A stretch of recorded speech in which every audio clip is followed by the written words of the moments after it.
Good evening दोस्तों, एक बार फिर से स्वागत है आपका अपने YouTube channel maths by Amardeep sir में। मैं अमरदीप सिंह आपका आपके अपने यूट्यूब चैनल में स्वागत करता हूं। दोस्तों, कल के क्लास में हम लोगों ने साझा चैप्टर के 10 क्वेश्चन को किया था। आज 10 क्वेश्चन और हैं, इन सभी क्वेश्चनों को करेंगे। और क्लास स्टार्ट करने से पहले मैं आपसे रिक्वेस्ट करना चाहता हूँ, अगर चैनल पर नया है तो चैनल को सब्सक्राइब कीजिए, और अगर पुराने हैं तो अपने दोस्तों के साथ ज़्यादा से ज़्यादा इस वीडियो को शेयर कीजिए। तो चलिए आज का क्वेश्चन नंबर 11वां देखते हैं। कल 10 क्वेश्चन हम लोग कर चुके थे, ठीक है। क्वेश्चन नंबर 11 देखते हैं। क्वेश्चन नंबर 11 है, ए, बी और सी एक चारागाह किराए पर लेते हैं।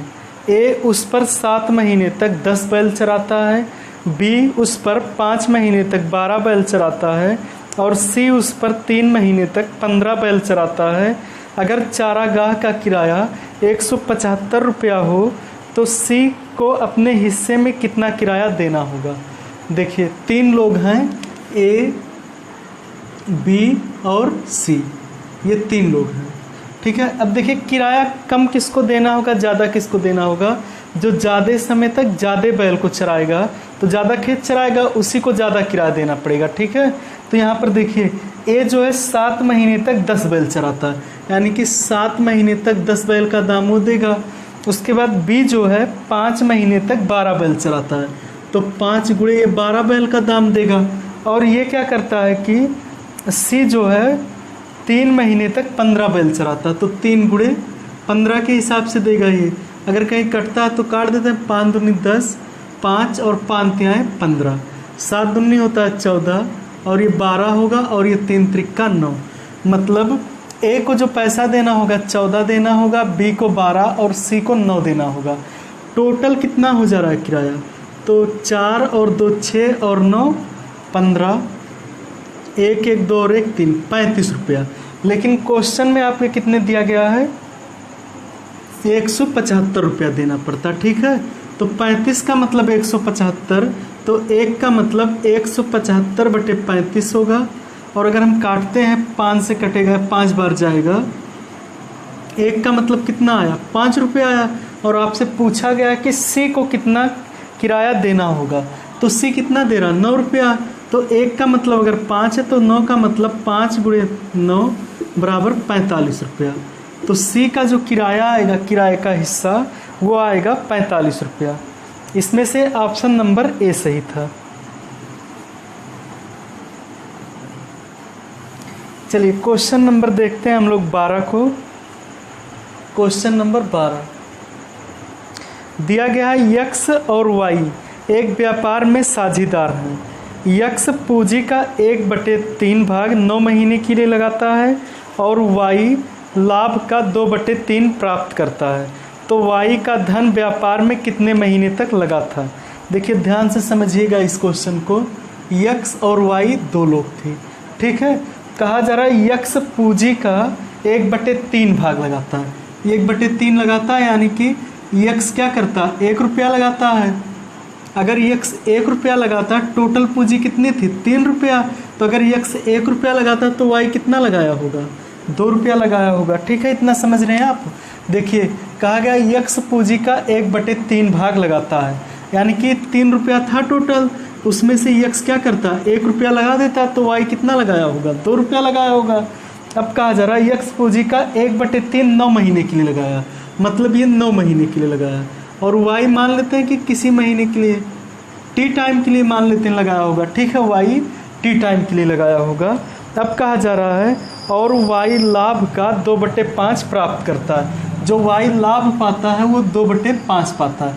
मतलब क्या है कि वाई जो है 5 रुपये में से 2 रुपया लाभ पा जाता है। तो जो लाभ है वाई 2 रुपया पाता है, तो यक्स कितना पाया होगा, 3 रुपया पाया होगा। और आपको पता है कि ये दोनों अनुपात आपस में क्या होते हैं, बराबर होते हैं। पूंजी का अनुपात और लाभ का अनुपात आपस में बराबर होता है। अब यहाँ से आप टी का मान निकाल लीजिए। देखिए 2 से 2 नीचे कट जाएगा, 3 त्रिक्का 9 होता है, मतलब ये बचेगा 3/t बराबर 1/1, या टी का मतलब हो जाएगा 3 माह। तो वाई जो पैसा लगाया था वो 3 महीने के लिए लगाया था। इसमें से ऑप्शन नंबर बी सही था। जिसका भी बी आ रहा था उन लोगों का सही है।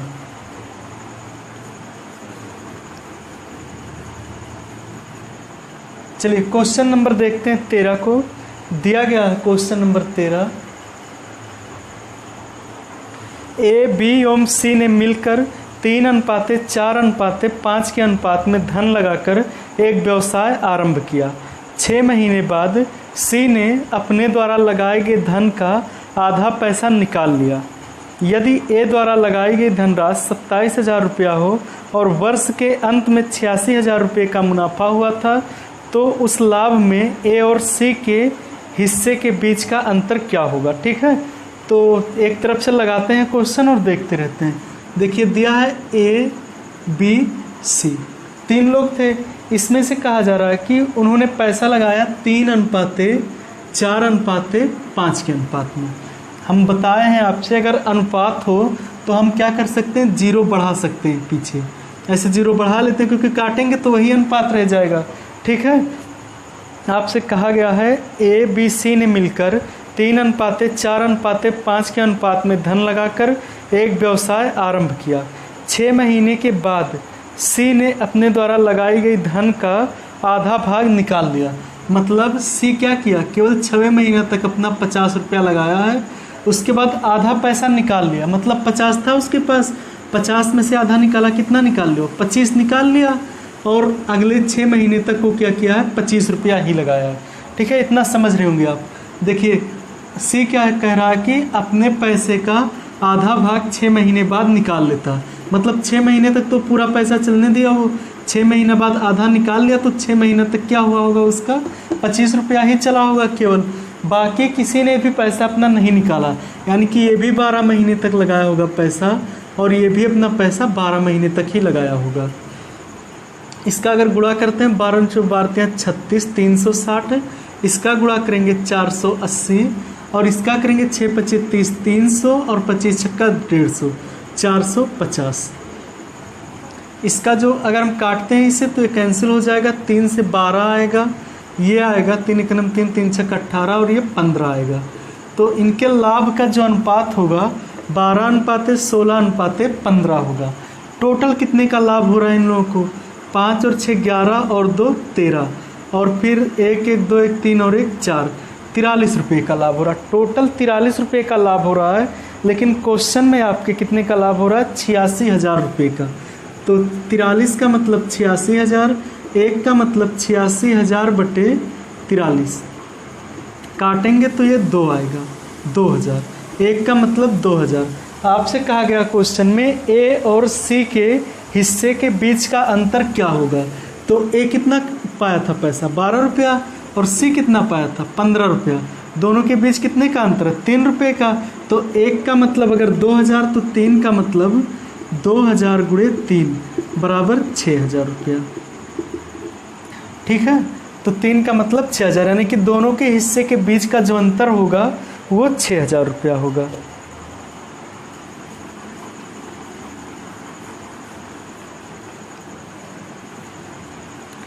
चलिए क्वेश्चन नंबर 14। क्वेश्चन नंबर 14 दिया है, ए एक व्यवसाय 3500 रुपये में आरंभ करता है। 5 महीने के बाद बी उसका साझीदार बन जाता है। 1 वर्ष बाद दोनों के बीच के लाभ को 2:3 के अनुपात में बांटा जाता है। तो बी की पूंजी निवेश ज्ञात कीजिए। मतलब ये बताना है आपको कि बी ने कितनी पूंजी निवेश की थी, क्वेश्चन नंबर 14 में। ठीक है, देखिए ए और बी 2 लोग थे। ठीक है, ए क्या करता है, 35,000 रुपये लगाकर व्यापार चालू करता है। 35,000 रुपया ए लगा दिया और व्यापार चालू कर दिया, 3500 लगा के व्यापार चालू कर दिया। ठीक है, अब कहा जा रहा है 5 महीने बाद बी आता है और वो कहता है मुझे भी साझीदार बना लो। देखिए पूरे 1 साल की बात हो रही थी, मतलब ए लगाया था 12 महीने तक, और अब 5 महीने बाद बी आया है कुछ पैसे लेकर। मान लेते हैं कि पी पैसा लेकर आया। ठीक है, कुछ पैसे लेकर आया और कह रहा मुझे भी हिस्सेदार बना लो। तो 5 महीने बाद आया है ना, यानी कि कितने महीने तक उसने पैसा लगाया, केवल 7 महीने तक लगाया। अरे 12 महीने पूरे होता है 1 साल में, 5 महीने बाद आया, यानी कि अगले 7 महीने तक ही तो पैसा लगाया। इसके बाद भी इनके अनुपात को उन्होंने बांटा 2:3 के अनुपात में। लाभ के अनुपात को 2:3 के अनुपात में बांटा। आपसे बताया गया पूंजी का अनुपात जो होता है लाभ के अनुपात के बराबर होता है। अब यहाँ से P का मान आप निकाल लीजिए, यही पैसा B ने लगाया होगा।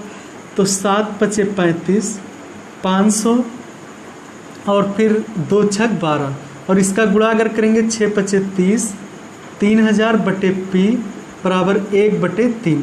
क्रॉस मल्टीप्लाई करते हैं अगर तो P बराबर 9000 रुपया।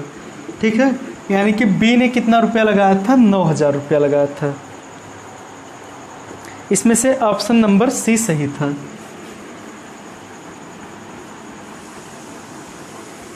चलिए क्वेश्चन नंबर 15 देखते हैं। क्वेश्चन नंबर 15 दिया है, A, B और C साझेदारी में सम्मिलित हुए और उनकी पूंजियाँ 1/3 अनुपाते 1/4 अनुपाते 1/5 के अनुपात में हैं। A 4 महीने के अंत में अपने पूंजी का आधा भाग वापस ले लेता है, तो कुल लाभ 847 रुपये में A का अंश कितना होगा? चलिए ठीक है, देखिए A, B, C 3 लोग हैं और इन्होंने जो पूंजी लगाया है 1/3 अनुपाते 1/4 अनुपाते 1/5 के अनुपात में लगाया। ठीक है, तो सबसे पहला काम हमारा ये है कि इस अनुपात को हम सही में कर लें। ठीक है, मतलब कन्वर्ट कर लें कि सीधा सीधा अनुपात हमारा रहे। देखिए इसके लिए क्या करते हैं, हम इनका एलसीएम लेते हैं, 3, 4 और 5 का। तो इसका एलसीएम आएगा 60 और 60 से सब में गुणा करते हैं और ये 60 से जब गुणा करेंगे तो ये 20 आएगा, ये 15 आएगा और ये 12 आएगा। ठीक है, A ने लगाया 20 रुपया, B ने लगाया 15 रुपया और C ने लगाया 12 रुपया। इतना समझ रहे होंगे आप लोग। ठीक है, अब क्वेश्चन में आगे की तरफ बढ़ते हैं। A 4 महीने के अंत में अपनी पूंजी का आधा पैसा वापस ले लेता है। जो A है 4 महीने तक केवल 20 रुपया लगाया था, उसके बाद अपनी पूंजी का आधा पैसा वापस ले लेता है, मतलब 10 रुपया केवल लगाया है और आगे के लिए।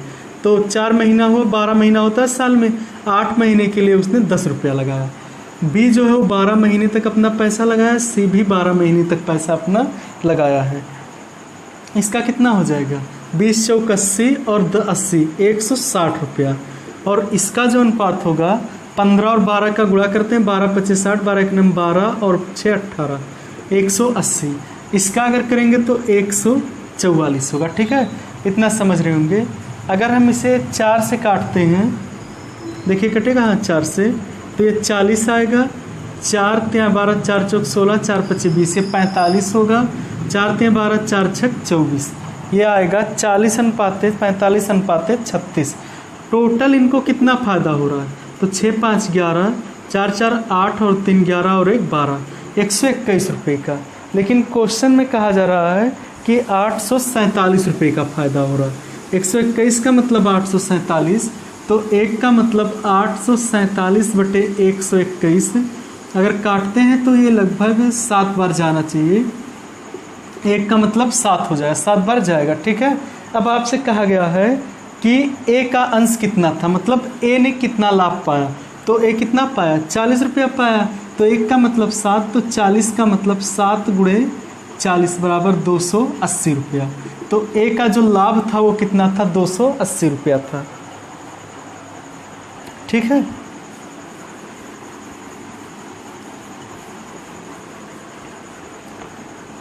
चलिए क्वेश्चन नंबर 16 देखते हैं। क्वेश्चन नंबर 16 दिया है, एक व्यक्ति को कुल धन का 3/8 भाग मिला और उसके साझेदार को शेष धन का 3/8 भाग मिला। यदि दोनों के भागों का अंतर 36 रुपया हो तो कुल धन कितना था? ठीक है, तो देखिए सबसे पहले तो हमें मान लेना चाहिए कुल धन कितना था। x मान के भी कर सकते हैं लेकिन बहुत बड़ा हो जाएगा, हम पैसा कुछ मान लेते हैं। ठीक है, मान लेते हैं। देखिए 3/8 और 3/8 दो बार दिया है ना, तो इसी का गुणा करके 8 × 8 = 64 रुपया मान लेते हैं। कुल धन हम मान लेते हैं कितना? 64 रुपये। आप कुछ भी मान लें, 128 मान लें, 8 मान लें, कोई भी मान लीजिए, आंसर आपका आना है। ठीक है, हम मान लेते हैं कुल धन कितना? 64 रुपया है। अब A क्या करता है? कुल धन का 1/8 भाग पाता है। मान लेते हैं 2 व्यक्ति थे, A और B। A जो है कुल धन का 1/8 भाग पाता है, 1/8 ही है ना, 3/8 पाता है। तो कुल धन 64 था, 64 का 3/8 हो जाएगा, 8 × 8 = 64, 8 × 3 = 24। ए पाता है 24 रुपया। तो बचा कितना इसके पास, 64 था, 24 रुपया माइनस कर देते हैं हम, तो ये 0 और ये बचेगा 4, 40 रुपया बचा। अब शेष धन का 3/8 भाग बी को मिला, यानी कि 40 का 3/8 जो है वो बी को मिला। 8 बचे 40, 15 रुपया बी को मिला। ठीक है, 15 रुपये किसको मिला, बी को मिला। अब कहा जा रहा है दोनों के धनों का अंतर जो है 36 रुपया है। यहाँ पर कितने रुपए का अंतर है, 9 रुपये का। तो 9 का मतलब 36 रुपया, तो 1 का मतलब क्या हो जाएगा, 4 रुपया। आपसे पूछा गया है तो कुल धन कितना था, कुल धन हम कितना माने, 64 माने। 1 का मतलब 4, तो 64 का मतलब 4 गुणे 64 और 4 चौक 16, 6 चौक 24 और 1 25, 256 रुपया। तो 64 का मतलब 256 रुपया, यानी कि कुल धनराशि जो थी वो थी 256 रुपया। चलिए अगला क्वेश्चन नंबर 17 देखिए। क्वेश्चन नंबर 17 में दिया गया है ए, बी और सी एक कंपनी में हिस्सेदार हैं। किसी वर्ष में ए को लाभ का 1/3 भाग, बी को 1/4 भाग मिलता है और सी को 5000 रुपये मिलता है। तब ए को लाभ के फलस्वरूप कितने रुपए मिले। क्वेश्चन नंबर 17 बहुत ही आसान क्वेश्चन है। ए, बी और सी हैं। कहा जा रहा है ए को लाभ का 1/3 और बी को लाभ का 1/4 मिलता है और सी को मिला है 5000 रुपया। तो ए को कितना मिला, हम मान लेते हैं कुल लाभ कितना हुआ, 4×3 12 रुपया। 12 रुपया कुल लाभ हुआ था, मान लेते हैं 12 रुपये का लाभ हुआ टोटल। ठीक है, 12 रुपये का। अब ए को लाभ का 1/3 मिला, तो 12 का 1/3 कितना होता है, 4 रुपया। ए को 4 रुपया मिला।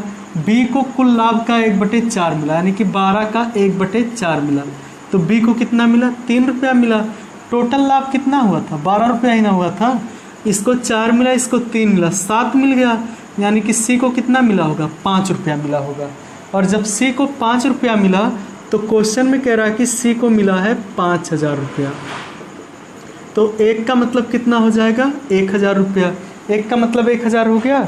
अब आपसे कहा जा रहा है ए को कितने रुपए का लाभ मिला, तो ए को कितने का मिला था, 4 रुपये का। तो 4 का मतलब हो जाएगा 1000 गुणे 4 बराबर 4000 रुपया। ठीक है, ए को मिला था 4000 रुपये। इसका ऑप्शन कौन सा सही था, ऑप्शन नंबर बी सही था। चलिए क्वेश्चन नंबर 18 देखिए। थोड़ा बड़ा क्वेश्चन है लेकिन आसान है क्वेश्चन। देखिए, 2 आदमी रमेश और सुरेश क्रमशः 15,000 तथा 25,000 रुपये लगाकर एक व्यापार में निवेश करते हैं। मतलब कि रमेश और सुरेश 15,000 और 25,000 रुपये लगाकर एक व्यापार स्टार्ट करते हैं। वर्ष के अंत में दोनों को 1,000 रुपये का लाभ होता है। वे 1,000 है ना, हाँ, 1,000 का लाभ होता है। वे अपने लाभ का 10% फिर से व्यापार में लगा देते हैं। बची हुई राशि में से प्रत्येक 10,000 रुपये ले लेता है तथा फिर बची हुई राशि को उन्होंने मूल निवेश के अनुपात में बांट लिया। रमेश का हिस्सा कितना था। ठीक है, कहा जा रहा है 2 आदमी रमेश और सुरेश 15,000 और 25,000 रुपये लगाकर एक व्यापार स्टार्ट करते हैं। वर्ष के अंत में दोनों को 1,000 रुपये का लाभ होता है। वे लाभ का 12% फिर से व्यापार में लगा लेते हैं। बची हुई राशि में से प्रत्येक 10,000 रुपये लेते हैं। फिर भी देखिए क्वेश्चन थोड़ा सा उल्टा हो गया। ठीक है, दोनों को जो लाभ हुआ था वो कितने का हुआ था, 10,000 रुपये का हुआ था। और वर्ष के अंत में प्रत्येक 1,000 रुपये ले लेता है और फिर उसके बाद इस तरह से क्वेश्चन। चलिए मैं सॉल्व करता हूँ। यहाँ क्वेश्चन गलत हुआ, बुक में मिसप्रिंट हुआ। ठीक है, ये रमेश था और एक सुरेश था। यहाँ पर रमेश क्या करता है कि 15,000 रुपये और सुरेश 25,000 रुपये लगाता है। ये 15,000 लगाएगा और ये लगाएगा 25,000 रुपये। अब देखिए इसका अगर अनुपात हम काटते हैं तो कितना आएगा, 3:5 आएगा। ठीक है, इनके लाभ का अनुपात जो होगा 3:5 होगा, उसे अभी छोड़ दीजिए। वर्ष के अंत में दोनों को 10,000 रुपये का लाभ होता है। वे अपने लाभ का 12% फिर से व्यापार में लगा देते हैं। मतलब टोटल इन दोनों को मिला के कितने का लाभ हुआ था? 10,000 का लाभ हुआ था, और 10,000 का 12% फिर से व्यापार में लगा देते हैं। मतलब 10,000 का लाभ हुआ था, 12% फिर से व्यापार में लगा देते हैं। यानी कि कितना रुपया लगा देते हैं ये लोग? 1200 रुपया व्यापार में लगा देते हैं फिर से। तो अब बचा कितना इन लोगों के पास? 1200 फिर से व्यापार में लगा देंगे ना, तो बचेगा कितना? टोटल 10,000 का लाभ हुआ था, 1200 व्यापार में अगर लगा दिए तो ये 8 होगा और ये 9,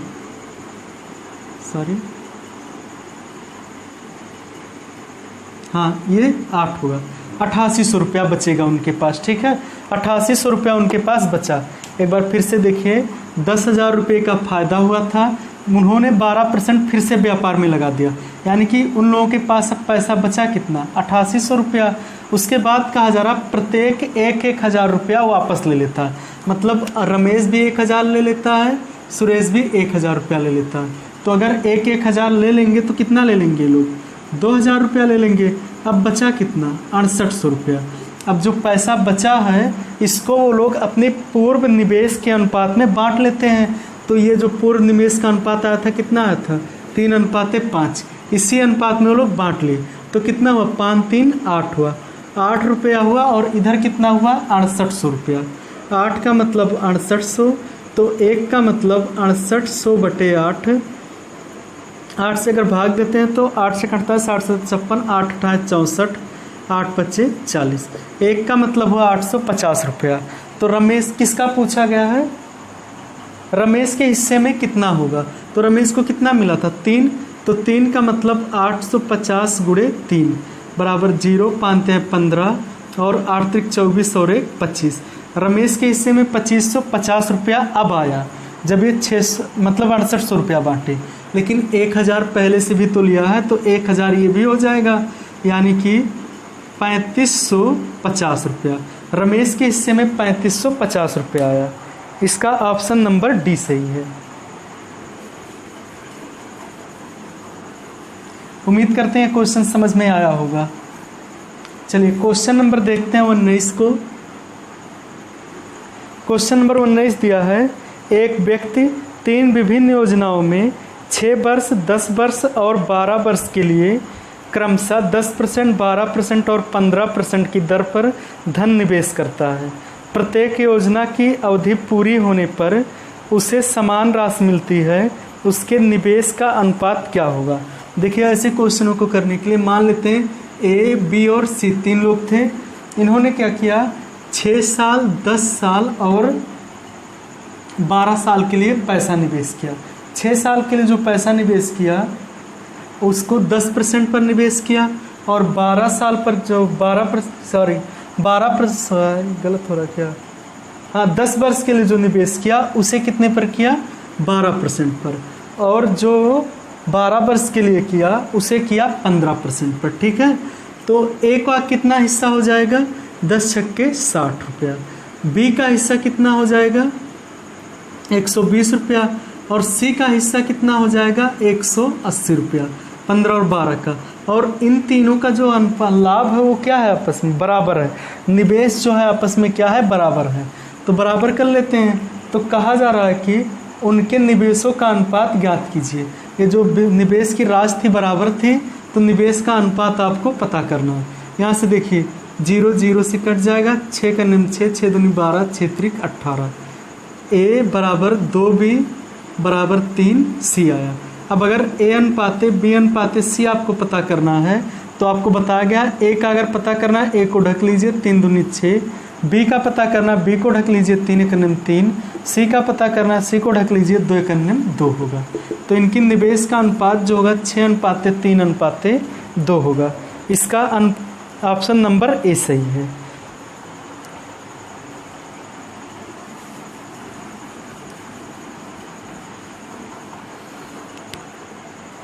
क्वेश्चन नंबर 20 देखिए, दिया है कोई व्यक्ति विभिन्न योजनाओं में 10%, 12% और 15% की दर से क्रमशः 6 वर्ष, 10 वर्ष और ये question same repeat question number 19 है, तो इसे छोड़ देते हैं। आंसर भी इसका 6:3:2 आएगा। तो बस आज के क्लास में इतना ही। अगर वीडियो पसंद आए तो वीडियो को लाइक कीजिए और अपने दोस्तों के साथ इस वीडियो को ज़्यादा से ज़्यादा शेयर कीजिए। धन्यवाद।